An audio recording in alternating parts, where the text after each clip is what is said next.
हाल ही में महाराष्ट्र ने unified pension scheme यानी कि यूपीएस लागू करने वाला पहला राज्य बन चुका है।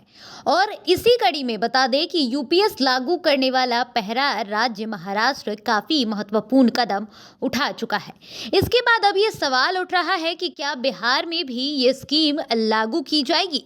इस पर देखिए, तमाम विपक्ष और पक्ष की तरफ से बिहार में जितनी भी राजनीतिक दल हैं उनकी प्रतिक्रियाएं और विचार सामने आ रहे हैं। बता दें कि जदयू यानी कि जनता दल यूनाइटेड के नेताओं ने अपने विचार इस पूरे मामले पर साझा किए हैं।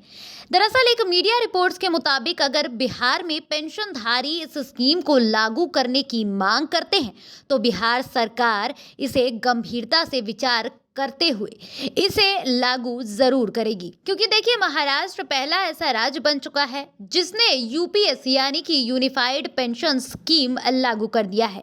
अब इसे बिहार में लागू करने की भी प्रक्रिया तेज हो गई है, पर विपक्ष इस पर काफी नाराज है। बता दें कि मीडिया रिपोर्ट्स के मुताबिक अगर बिहार में पेंशनधारी इस स्कीम को लागू करते हैं और इसकी मांग उठाते हैं तो बिहार सरकार इस पर गंभीरता से जरूर विचार करेगी। यूनिफाइड पेंशन स्कीम एक अच्छा और लाभकारी कदम होगा। लंबे समय से पेंशनधारी इस तरह की स्कीम की मांग कर रहे थे। केंद्र सरकार के इस फैसले से पेंशन प्राप्त करने वाले और सरकारी कर्मचारी काफी खुश हैं। देखिए, कुछ कर्मचारी संगठन इस स्कीम का विरोध कर रहे हैं, लेकिन हर व्यक्ति हर चीज से संतुष्ट नहीं रहता। इस पूरे मामले पर जदयू की तरफ से बयान आया है। जदयू के नेताओं ने इसका समर्थन किया है, पर विपक्ष इस पूरे मामले पर सवाल उठा रहा है। बता दें कि महाराष्ट्र ने यूनिफाइड पेंशन स्कीम को लागू किया है और पहला राज्य बनकर एक नया उदाहरण तय कर चुका है। केंद्र सरकार ने 24 अगस्त को इस नई योजना की घोषणा की थी। इस योजना के तहत हम आपको जानकारी दे दें कि 2004 के बाद सेवा में शामिल हुए कर्मचारियों को उनके अंतिम वेतन का लाभ 50% पेंशन मिलेगी।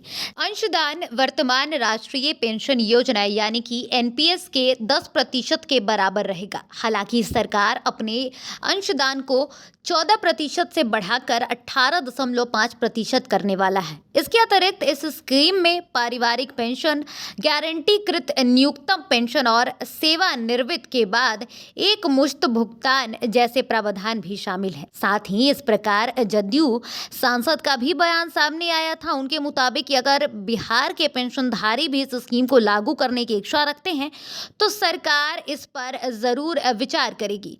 तो आपको क्या लगता है, क्या बिहार में भी यूपीएस लागू होना चाहिए? अगर आप इस पूरे योजना से संतुष्ट हैं तो आप हमारे कमेंट सेक्शन में जरूर बताइएगा।